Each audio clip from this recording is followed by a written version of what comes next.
Kamal, you've been living in Dubai since 2002. Yes, I was born in Kuwait in 1970. I lived 9 years there, and then we returned to Jordan, which is the main country I'm from. I have origins from Palestine and Lebanon, but I'm a Jordanian by default, by nationality. So that's where I lived for 14 years, and then I started to travel, from Europe, France, Switzerland, a few years, and then Dubai. And do you come from a musical family? I would say more of an artistic family in general. My both parents draw.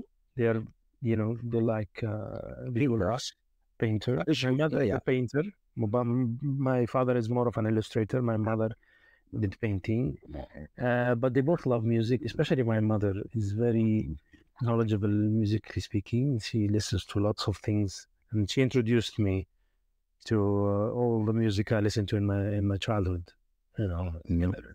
Pop music from, if I have to list, I can list a lot. But she used to play when I was 6, 7 years old. She used to play ABBA, Bonnie M, Charles Aznavour, Demis Roussos, all these pop of the 70s, some classical music as well as much Arabic classical music. So I had this East and West always, at the same time, at the same day, I would listen to both worlds at home.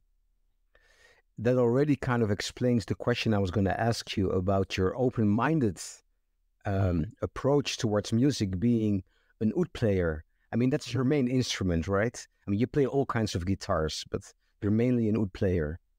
I would say it's mainly my stage voice. The oud. I like to have it as a main instrumental voice of mine. I do use my guitars on stage as well, but I try to keep the oud as my focus, especially the electric oud. Yes, and can you explain a little bit about the history of this instrument? The electric oud I'm using now is, which is made by Godin in Canada. It was a suggestion from me to them around 2007. They had an instrument before that I discovered. It's called the Glissentar, which is basically a fretless guitar with 11 strings like the oud, nylon strings, like 5 doubles and 1 bass. So, and they told me that they did it inspired by the oud. So I used it for a few years extensively, and then I talked to Patrick and Robert Godin and said, why don't you actually do an oud with the dimensions and the size and take the oud more into consideration with an instrument? It took them a while until they got convinced, and like 2 to 3 years of research and development. And then they came up with the instrument I'm using now, when they called it the multi-oud, because the famous guitars are multi-ack, and they call this multi-oud. It has so many of the oud features, except that it has a cutaway. It has the fingerboard is a bit rounded. It has the tuning keys are like a guitar keys rather than difficult oud ones, and it has an electronic system made by other companies that allow me to do have equalization or connect my oud to pedals or do whatever I want. So it's a revolutionary instrument in my opinion, and that helped me first be more present within a fusion band setup, like with the drums and the electric bass or double bass or other instruments where everything is too loud. And the classical oud was always the shy instrument that's struggling to cut through, because it's an acoustic, like an acoustic guitar or nylon string guitar. You have to mic it up properly to get it round, and then all kinds of feedback and troubles on stage. You have to be seated in one place. You cannot walk around. So that resolved all these things, and this electric oud. Before having it, I tried to electrify some of my classical ouds. Well, it worked for a while, a little bit, but this oud resolved it completely for me, and now I'm free. I just connect it. I don't have to sit. I can stand up. I can walk. I can do whatever I want on stage and still have a good sound that cuts through. So yeah. Yeah, it's interesting because in my perception, but correct me if I'm wrong, whenever I listen to the oud, there is always this kind of subtleness in the instrument. I wouldn't say quiet, but there is always this subtle, also the type of music you hear, you know? Yeah. And you kind of changed that. Okay. I would reply to that by saying that it all depends on the music you're playing. So if we're playing a ballad or a song that is more acoustic, more with less instruments, or with other acoustic instruments around, like playing with a double bass is different than playing with an electric bass behind me.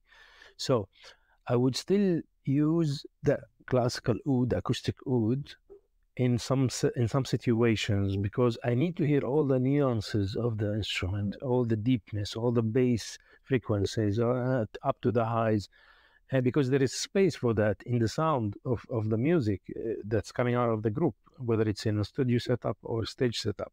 So if I'm playing, let's say, with you on an acoustic piano, and there's a double basses behind and some kind of percussionist that's not too loud, then I would still use the classical oud, because I think it has space for to have its sound value on all the spectrum of sound heard, you know. But in other situations where, as I said, it's more of a jazz rock or more of a kind of heavy fusion situation where everything is electric and electronic, whether the keyboards, the bass, and the drums is loud, and there is other instruments, it's hard to have a classical oud. That shy instrument cannot really. It's not. I don't think it is the right instrument for that kind of. But it doesn't cut through in louder music. No, not even in a recording situation. I mean, I wouldn't even use it in a studio and overdub with it, because the new oud that I'm using is really another instrument. It has its own personality. It has its own sound, and I'm trying as much as possible to respect that personality and not give it the job of what a classical oud should do. Right. You know, so if I compose, I consider if this electric oud from the zero moment of composing that I'm going to use this instrument, so the composition will allow me to do this and that. If I want to use the classical oud, then from beginning I go in a different direction, you know, in the composition. I mean, so because I know that I'm going to use a classical oud that has to have all the sound, so I would reduce other sounds in the arrangement, or in, you know. Don't get me wrong. I mean, classical oud can also play with an orchestra, but again, it's all about the sound concept, you know. Yeah, and the subtlety of the instrument. Yeah. It's subtle. Yeah. And what also fascinates me is using, so let's say, the electric version. What's the name again of that? Multi-oud. Multi-oud. I've got a couple of musical friends, like a friend of mine, Jacopo Belli, is an electric guitar player, and he electric guitar in flamenco. There is Niladri Kumar, who's a fantastic. You know, from India. He has the electric sitar, and what I know from them, because they come from countries with a very strong musical tradition, Indian classical music, flamenco, and you also come from a culture, from Arabic music, which has this very strong tradition. How have you been criticized, or?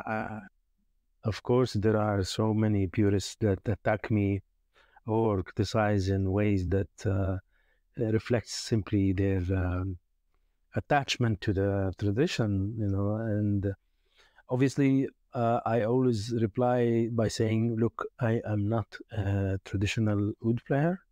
I understand the tradition very well, and I use elements of it, parts of it, into my work. So I'm a kind of a hybrid oud player, you know, because I play guitar, and my oud playing and my guitar playing are not totally independent, are not separate. I use guitar technique in my oud playing, and sometimes I play the multi-oud with a guitar pick as well. You know, if I'm playing a speedy kind of phrases or John McLaughlin alike phrasing. I cannot do it with the oud pick, I need a guitar pick for the alternate picking. The oud pick has other things to express, and I prefer to use it when I'm playing a classical oud. It's different, the technique and all that. So yes, I do get those attacks, and they keep comparing me with some great oud players that they're my heroes as well. I always look at them, listen to the legends of oud, but those legends of oud, they never composed one piece of fusion music, or they don't play guitar. They do, it's totally different world. So I'm forging and creating this new world of mine, which obviously it will get attacked, until people. I always invite people to go and listen to the music, not to the oud playing. Listen to the whole totality of what I'm offering them, and let their ears be driven by that. Just let yourself enjoy, and then if you don't like the whole music, I can understand. But if you pick up on just an oud sound or a way of playing the oud, I think that's too narrow-minded. And the opposite question, because where do you mostly perform? In the Arabic world? No, not really. I performed a lot in Asia.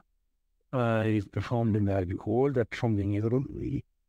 I'm trying to expand my network in Europe. In the last, I would say, 14 years, I focused so much on Asia. So, and one of my best destinations was Indonesia. I've been there for like 15 times, with different combinations, different festivals. I've done Java Jazz 3 times. I've done all kinds of smaller festivals in Bali, in Sumatra, in Yogyakarta, in different places. So, and thanks to my friends there, like from Dwiki Darmawan, who also works with me in one of my projects, great pianist, artistic director. Thanks to Peter Vanta from Java Jazz. Thanks to other people who were very helpful in getting me there. So each time, sometimes I flew just by myself and played with local musicians. Sometimes I flew my band from Europe or from Dubai. And I also did Japan a couple of times, Korea, India many times, China, Malaysia. Yeah. So yeah, and that's, of course, people are, well, then you're like you're exotic there, so they'll perceive it in a totally different way.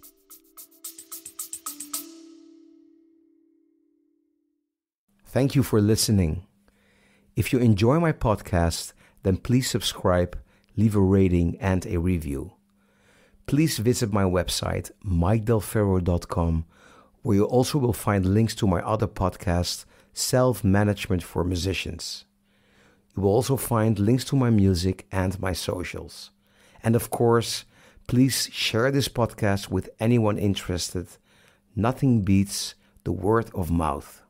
Thank you.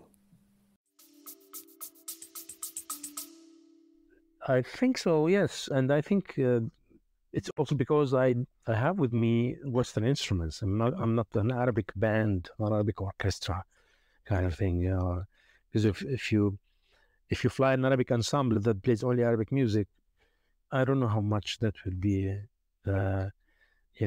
appreciated. Maybe, but the fact that I blend things, so it's more accessible to a wider audience. Yeah, and if you play the multi-oud, like let's say you have a concert in Dubai or maybe in Jordan or wherever in the Arabic world, do people appreciate it, or you have a totally different audience? I think I would say I succeeded to create an audience that likes my music, regardless what I'm performing on stage. So. Now they're used to see me with these crazy instruments, whether it's this electric oud, or before that the Glissentar, or my also quarter-toned electric guitar. So they're always expecting, like, what's his next instrument, you know? what's his crazy thing about? And I think people enjoy the blend between what the oud does and what's the band doing as a support. Yeah. So yeah. Yeah, and that's of course also what you want as an artist with an own voice. Mm-hmm. You know, having your own following and focus on the people who appreciate what you're doing. Exactly. I mean, I do this for the people, you know, and for myself, of course. But I definitely want to lift up the mood, the general mood of an audience, whatever that is. You know? Yeah. So it's not an easy job, but I think in so many cases, in most cases, I succeeded in doing that. Yeah, that's great. Mm. Yeah. By the way, for the listeners, there's a lot of great stuff on YouTube. So just and you have your own YouTube channel. Yes. So yes. You can find my latest videos, my latest live shows. Yeah. The on the YouTube channel, there's so many playlists as well for the different projects. So check out the playlists. Check out my live in Dubai at the Expo Dubai. I think this is one of my best filmed concerts, recent ones, I mean. And yeah, there is other things as well. And a couple of weeks ago, you performed with Hans Zimmer. It's just last week. Yeah. Last week, yeah. 31 of May and 1st of June, 2 shows. Yeah, it was, wow. Well, one of my best highlights so far. Can you tell us a little bit more? No, secret. It's a secret. It's top secret, playing with Hans Zimmer. Intergalactic music. Yeah, all these Batman, Superman, Pirates of the Caribbean, all kind of films they did. Yeah. But I played with him just one song, let's be specific. He composed a theme. Last year he composed a song for Dubai, or about Dubai, called The Diamond in the Desert. And it has a very Arabic feel to it, of course, whether rhythmically or melodically. And it all happened just the last minute, and I was called to come and join for this song that they wanted to present at the end of the concert as an encore. So it was a surprise for the audience, for the 17,000 people attending each day, so 34,000. But sold out. It was crazy. I never saw as much audience watching a concert. I mean, being on stage, you know. That's huge. It's such a beautiful group of talented musicians on stage. You know, you have everyone there. Great names: Lisa Gerrard, vocals, Pedro Ostache on all kinds of duduk and flutes. And you know, one of the greatest electric guitarists on earth, Guthrie Govan. You know, it's like, wow, all 50 people, you know, including the string section, brass section, and many vocalists. Tina Good, this amazing, crazy cellist, and Hans is there as well, leading. How many people on stage in total? 48 to 50, I think. 48 of them. Yeah. Huge production. And the production team behind, my God, such a huge, the audio people, lighting people, all kind of computers running the show, and everything is so well organized, and everybody knows what they're doing. They've done this show like over 200 times, you know, so everything was set in stone. And I was the distracting element. like the new thing, like, where are we gonna put him now? The stage is full already. They found a spot for me, and the light, they fixed everything quickly. The lighting, you know, the wireless miking, wireless LED monitors, but they were so fast, you know. Tack, done. And I learned the song just one day before, you know. So But it went so well, and of course, obviously the crowd loved it because it was like this, ice on top of the cake, So he was great show, great production, light show, and choreography and all. And then comes this oud player at the end. What the hell? Wonderful. You Fantastic. Has it been recorded? I mean, everything was filmed and recorded. I don't know when they're gonna release this, but I saw so many videos already on YouTube. Look like non-official videos, People, just people taking video from their cell phones. Yeah. I might just do an edit, download and do an edit from all those, and put it on my channel. Just because you never know when they're gonna release the official one. I don't know if they will ever do it anyway. Yeah. Speaking about other names, I've been reading your bio. I'm seeing some other big names here, like Sting, George Benson, Billy Cobham, Bobby McFerrin, Randy Brecker, Stanley Jordan, Dominic Miller. Yeah, you collaborated with all these people. Yeah. I wish, imagine. That would be nice. Nice orchestra. We just need Mike Del Ferro to join. Yeah. Oh, thank you. There's no pianist there. I would be honest. True. Oh boy, yeah. Oh yeah. By the way, you need a pianist, right? Yeah. I'll have all the instruments. Yeah, I'll accept the gig. Yeah. Okay, good. Thank you, Mike. We'll be honored to have you. So I collaborated with each one of them in a different situation. So starting with Billy Cobham, with Billy, such a great person and friend. He recorded a full album with me on my project Eastmania, which is still not released. I released only 3 singles from this project, but the whole, hopefully, double album will be released in 2025. I'm still working on finishing some of the songs that I wasn't sure to release them or not, and now I want to release them, so I have to add tracks, add some recordings this summer, and hoping to next year go. Yeah, he's a fantastic man, Billy Cobham. What a control, spirit, full control on drums, and amazing in odd meters. Because the project had like a couple of songs with odd meters in 10, like Arabic rhythms, and he got it like that so fast. Yeah. First take, He's 80, yeah, still yes, full force still. 80 and 1 month. I have to share this story. This is such a funny story. I played once with him. It was amazing. But he told me a story that he had a recording session in the Bahamas, and with the pianist, and they had this piano tuner. But there was only one piano tuner in the Bahamas, and the piano tuner had to come every day to tune the piano. And then, like the last day, he canceled. He said, "I'm not coming to tune the piano." He said, "Why? What happened?" He said, "I won the lottery. I'm fed up with tuning." Wow. Yeah. I won the lottery last night. I'm going to stop tuning. I actually hate it. Oh my goodness.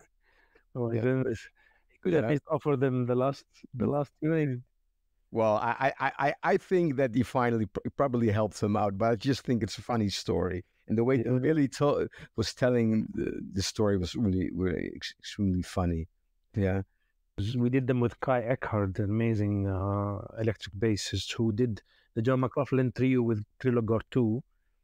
So I met Kai, at the Music Messe in Frankfurt, and he accepted to do the recording with me and Billy, and we did this. The basic recording was just 3 of us in the studio as to do the rhythm section and the main structure of the songs, and then I added everything else later.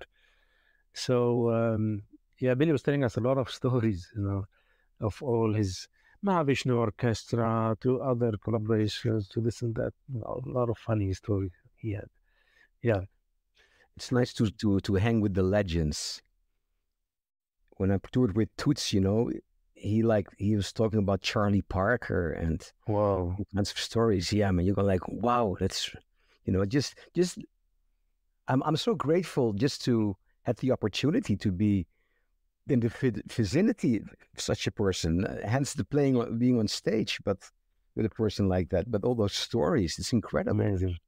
Yeah, Absolutely, absolutely. And thanks to that, I met you. yeah, true, You know, we true. went to see his concert in the Dubai Jazz Festival, and that's where I discovered you. Like 20 years ago, Yeah, something like that. Yeah. early Oh, 2000s, right? Yeah, something 2006. 2003 maybe. Yeah, yeah. That was the time I was touring all. Yeah, that's right. 20 years ago. Yeah, Mm, still he- the gig of my life, huh? Still, wow. yeah, Wow. yeah. If I But think back, you had longer hair then.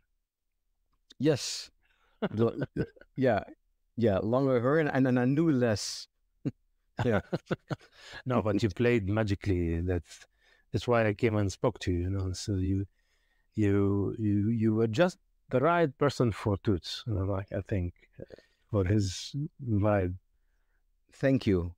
Mm. Yeah, I always, you know, since a teenager, since I discovered jazz, I loved his music, and it was always a dream for me to play with him. And then it happened at some point, and and that was the thing. What I learned, that my biggest lesson with Toots is that I don't see the difference anymore between being an accompanist or a soloist. It's all about try to make everybody sound as good as as you can or as they can, and just to be behind him, backing him up, playing piano and keyboards, and then you play a chord and he sees that, he gets all excited and all of that. I thought that was and I learned so much, and it was, really the gig of my life. Yeah, very grateful. Yeah. What about George Benson? So George Benson was there at Java Jazz to play two shows, one with his group as the George Benson Band, and then the other one was a tribute to Nat King Cole. Nat King Cole. Yeah. So with an orchestra. Yeah. So, and each night, or at the end of the second night, I think, there was a jam session in the hotel where everybody stays, including him and us and everyone. So, and I went to the jam session, and here we go. George Benson is there on stage leading the jam session with all kinds of musicians from all over the world, And the place was full. It was a big hall that they dedicated to this jam session after the festival. And I was with my oud, with my multi-oud, the Godin. So after a while of watching the jam session, I just jumped on stage, and he was going to play one of his tunes, This Masquerade. Yeah. So George was leading the jam session with all kinds of musicians around him from here and there, and I was like, wow, this is amazing. Brass players, there was like 15 people on stage. And I waited for the right moment, and then he said he's going to play This Masquerade. And I know the song, I know it on guitar, but then I said, it's F minor on oud, it's very easy. So I jumped in, and he gave me a space to play a solo, and I played with the whole band, with the change. And he's like, "Oh my God, who's that? What is that? What is that instrument?" And he was so happy. He talked to me after that, and we finished the song, and everybody was like, "Wow!" And after that, he said, "Come, man, we should do something together." I said, "Wow, I would be honored," And he gave me his contacts and all, but it didn't develop into anything later. So, he's living his world. He's not doing new stuff that much, I think, and but you never know. You never know. But that moment on stage was very, very valuable for me, George Benson. And we met in Dubai again. He came to Dubai 1 year later. He had shows in Dubai, and I met him again. I spent a few hours with him. I met him at the hotel where he was staying. We sat at the bar, just me and him, and he told me stories and stories. Oh my goodness, all his stories before he got to be famous. When he was just a jazz guitarist, playing at bars with 20 people there, and there is nobody listening. All the suffering he had, and the financial issues, and all this, until he met Quincy Jones, and he was offered to do a pop album, basically, and singing, and then just he rocketed in that year. I don't know, it was 1976, 78, somewhere around late 70s. He just went up 20 million, Yeah, million albums sold, and yeah. With the Give Me the Night and Give You the Night. all the hits. Yes, Yeah, exactly. yeah, and and still, if you hear him, even in the pop setting, this impeccable guitar solos, the timing of this guy, it's Yes, amazing. it's actually Quincy who convinced him. He asked him. I remember this phrase that Benson told me. The Quincy asked him, "Do you want to go by the hand or by the mouth?" Like, Wow, wow. he said, "Look at Ray Charles. Look at Frank Sinatra. They're all singers, you know." So, and that was it. That's when he Wow. decided he has to sing in all his records, Yeah, yeah. But then he told me that before getting to be famous, whenever he went to New York, he wasn't really accepted in the jazz community. He was like that groovy guitarist who barely knows how to play jazz. They considered him like not really, an elaborate bebop player or whatever, and everybody didn't want to give him a gig. But when he became famous, the same people came to him begging him to please. And everything changes. And man, he plays the shit out of all these jazz standards. He's just an incredible jazz musician as well. Absolutely. Yeah. His Yeah. first gig was with Macduff, the Hammond player. Oh yeah, Jack McDuff. Yeah, yeah. But there was a point where in the beginning, he didn't have enough money to just take a taxi and go to the gig. Then Macduff had to replace him. Yeah. Imagine how difficult it was. Yeah. Yeah, but there are many stories like that. Toots said the same thing. He went to New York and he played gigs for he once told me it's also a crazy story. He played for a kind of Italian mafia thing. So there was like some in the cellar, and he only had to play one Italian song on guitar, not on harmonica. And they just wanted him to repeat "Ma la Femmina," this Italian song, and he had to play the same song though the whole evening. And these guys were sitting there with guns on the table and prostitutes and gambling and all of that, And then, yeah, that's how all these people. That's New York, Yeah. Paying dues until something happens or nothing happens, or you stay in the smaller circuit. But it's interesting. So what's next for you in the next period musically? Well, two main things in the scope of this year and next year. As I said, one is to release my project Eastmania and the double album next year. Now I have 6 months to finish it, and to record my next personal album, hopefully with you. Thank you. I would love to. We will do it. We will talk about that in detail, and it's new music, that a continuation of what I've done before, but in this new setup with a piano, because I have rarely recorded with pianists actually. I've recorded with keyboard players. I've done one album with acoustic piano 6 years ago, but it wasn't my album. It was a collaboration. But to have a full piano and a whole album of mine is new to me. So it's a new vision of sound scope that I would love to use the acoustic oud in that combination, and the double bass and some sort of drum/percussion player. Let's see. So this is in process now. I'm creating the music for that. I'm developing the ideas. I still need some time. Maybe I need another month to have a clearer vision, musically speaking. and then the rest is logistics and where to do it, how to do it. Uploading, Yeah, promotion, yeah, all that. Insta stories. Yeah, of course. I'm also on daily basis. I mean, I'm trying to keep my followers busy with things that I'm doing, like this Hans Zimmer concerts or other daily things. I give workshops. I inform people about that. I do lots of painting, by the way. I'm a painter as well.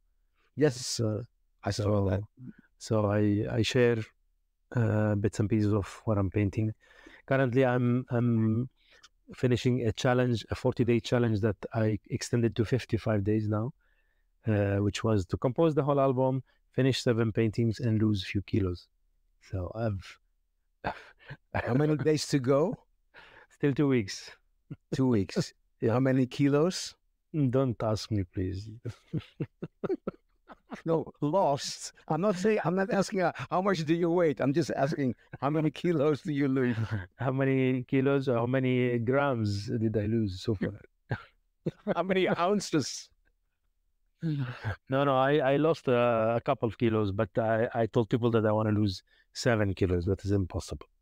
I mean, there's always things interrupt you and you cannot control. The place where you live, Dubai, to be honest, I have mixed feelings about Dubai in terms of culture and stuff. But in terms of food, it's incredible. Yeah. We have so much variety, especially Asian and Indian food. A lot of. I tried so many Indian restaurants in Dubai. Yeah. It's amazing, eh? Can compare between them and check which ones are best. Yeah. What's actually the main reason for you to live in Dubai? Because of course, the city is like, also the reputation it has is like it's all about money. And also to be honest, I've been there a number of times, and I mean, there is a cultural life, but it's a choice. Yeah, it's an eclectic cultural life kind of thing. You have, since of the nature of the population of Dubai is so multicultural, so you have all kinds of things happening. You can find a huge Iranian artist concert happening somewhere, or a Pakistani one, or an Indian star there, or an huge Arabic pop star, or Hans Zimmer, or this and that, or Eric Clapton in the arena of Abu Dhabi. It's so eclectic. It's so much. What's missing in Dubai is the smaller cultural events that are accessible to all people. Yeah. In smaller theaters, and this is what we are missing. Not enough. I mean, there are few, but not enough. Not like in Europe. I'm always telling the people here who are behind, theaters, or to program more, to put more, to try to keep things happening on a weekly basis, that all around the year. They should. But it's not easy to organize these things, and they lack also maybe support, whether from private or public sectors, because to rely on ticket sales is not always easy, especially if you're selling tickets for small amounts. How can you pay the expenses of production and artists and flying if you fly people in and all that? So it's, but there are a few festivals happening around the year. One famous one called Sikka happens in March.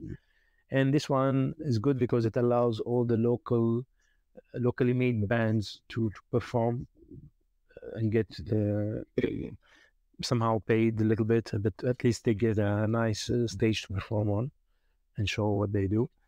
And I took a promise myself to perform there every year. So regardless of how much I'm being paid, it's not about that. It's about being there, supporting everyone else. And so I've done it the last 12 years, in a row. Yeah. And Dubai is why I came here, because I found it the nearest to my country. I don't have to immigrate to Canada, America, Australia, or Europe to to continue my career. Dubai offered me a platform from which I could work, offered me the mixture of people around here. I've done great connections through Dubai. It's like a hub, you know. There's media exposure. There is money is available somehow. You know, there were years better than other years, but in general, it's okay. And I obviously I did not come to Dubai looking at coming to make money. Not that.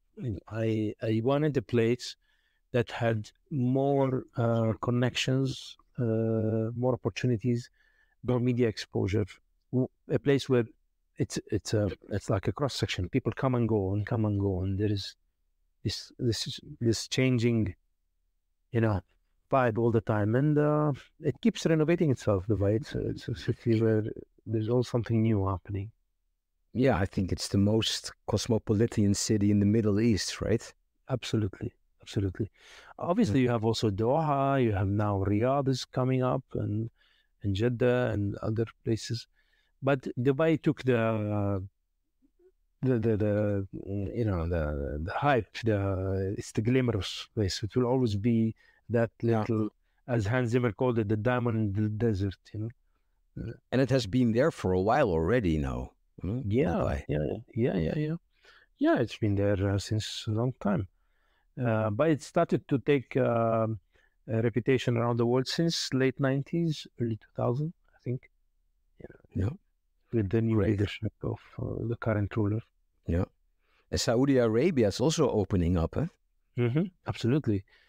So much happening there now. Yeah. I haven't played there yet, but hopefully.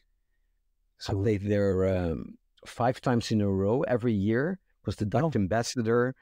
He liked my music, and then he invited me. Wow! Every year with another guest, but then it was only like in the compounds for the expats. You know, there were no public theaters really, not really public places to perform. But now apparently they have a jazz festival, and there's a lot going on. The jazz festival just started one this year, but they have a lot of independent concerts, like big, huge concerts, even rock and pop and everything you can imagine. I mean, big scale, 10,000 people attendance.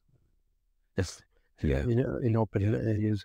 So there's not a small jazz club still in Saudi Arabia or in Dubai actually.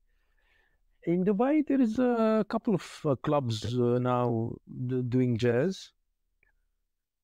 In 2 different places. The one there is one called the Blue Bar, not the Blue Note, but the Blue Bar. That's been there forever, since 20 years, and I've played there so many times. Another one called Sola, another one called I forgot the third one, but I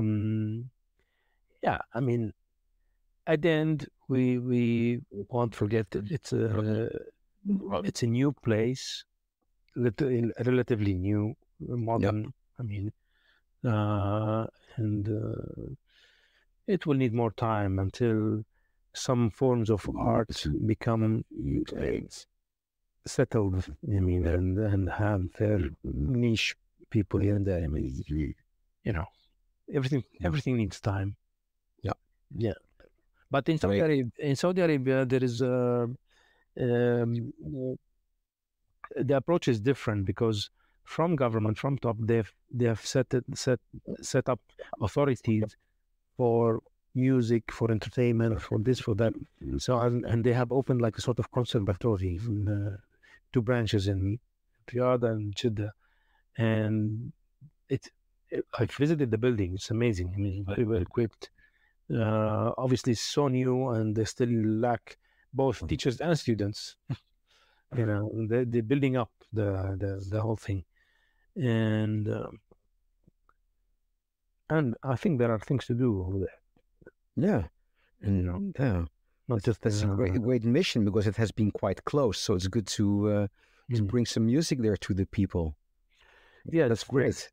And they have also locations in the desert where there are like ancient ruins from the Nabateans, like Al Ula. This is an amazing location where they built also a closed stage in the location, and they're starting to do concerts there as well. Obviously you can do indoor concerts in times like now, and outdoor concerts in the November, December, January season, the good weather.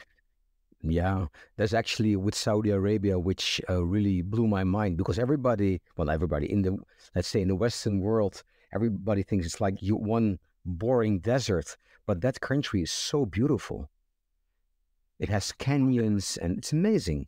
Saudi Arabia. It's a huge Saudi Arabia. It's a large country, and there are differences, natural, geographical, and the climate differences between north and south, east and west, because it goes from the west, from the Red Sea to the Arabian Sea in the east.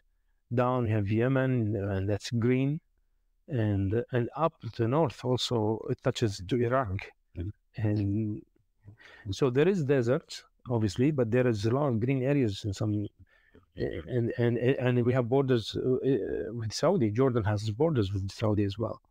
Yeah. So Saudi is very large, and population is large. Folklore is so diversified, and that's one of my future aims also, to do collaboration with the Saudi folklore groups, whether from north or south. I'm studying the different kinds of folklore to do something similar to what I did once here 15 years ago with the Marathi Dubai folklore. I did one album with them. Yeah. Wonderful, Kamal.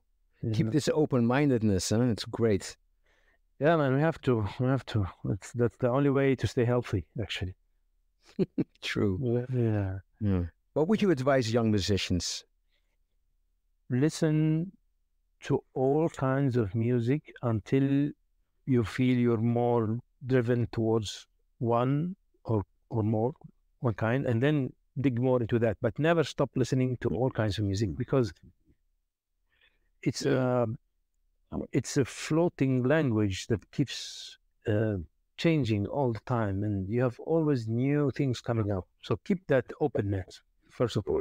Secondly, if you are a musician who wants to become a professional, then also know what instrument is closer to your heart. I've played guitar for so many years, but then I discovered that oud were closer to my heart. So I've ouded since once. I love guitar, don't get me wrong. I love guitar, absolutely. But there's something about the oud that touches me more. And so practice that instrument as much as you can and discover it. And don't forget, it's made out of materials that were one day alive. The wood one day was a tree, That tree had life. That life went into the veins of the wood. So you have it in your hands. How can you bring life to it again? Think of it this way. So you're exchanging life with your instrument, and that is producing sound, and the sound is going into other people's body, bones, ears, and they're receiving it, and they're sending you back their energy of appreciation. So I just try to understand this process and live it and enjoy it. Just understand it first and appreciate it and enjoy it, and keep doing it, because that gives me hope. That made me understand love more, and made me understand life at the end. What is it all about? Still discovering what it's all about. But the more I do it, the more I understand why we're here for and what is the beauty about all this. Thanks to music, thanks to the instrument, thanks to all the people, the humans who are dealing with this medium, music, and for sharing it with me and with the people. And that's, I think, what we should all be doing. Nothing else. No wars, no weapons, no bullshit. Just, I wish one day I thought to myself, why don't they replace all the guns in the world with musical instruments? Give them a flute, give them a guitar, give them something, to play with, and let's see what happens. All, but all at the same time, No more armies, no more weapons, just musical instruments. That was actually the philosophy of, this El Sistema, this Abreu, this professor in Venezuela. He created a project that everybody who played an instrument, doesn't have to be on a professional level, was obliged to teach music to other people. And with this, it's called El Sistema. Now it's all over South America. And thanks to this system, like, so many people stayed away from drugs, from crime, especially in poor countries in South America. So it's very interesting. It's called El Sistema. So, yeah, you're right. There could be many places where this should be implemented. Yes, absolutely. Yeah. And one advice because I applied it on myself, I'd like to give it to others as well. I have a big collection of albums and CDs from so many years and thousands. So, but there are a few that are very special to my heart, and I know that if I listen to that music, it will lift me up, regardless if I wake up in the morning with nightmares or things happened at night, or I'm upset or depressed. It's very simple. I just put that music on. It will completely change me and bring me back where I should be. Bring me back to that status of mind where that music usually puts me in. Music has that magic. So I know that musician's life is difficult. We have big dreams, but things are not moving sometimes. And all kinds of obstacles are there, whether social, family, friends, romantic stories, whatever. Music is the medicine. Just put music that you love. First of all, identify which music you love, put it on the side. And when you go through those dark times, just put that music on, and oops, magic. Yeah, it's the instant relief is incredible, huh? Absolutely. Yes. No medicine, nothing comes close. Nothing comes close to that, Nothing comes close to that. Beautiful. Thank you so much, Kamal. Shukran. Afwan Habibi, thank you for this beautiful talk, and looking forward to making music with you. Same here. Thank you. Pleasure.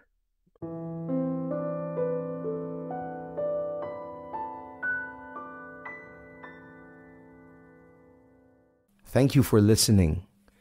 If you enjoy my podcast, then please subscribe, leave a rating and a review.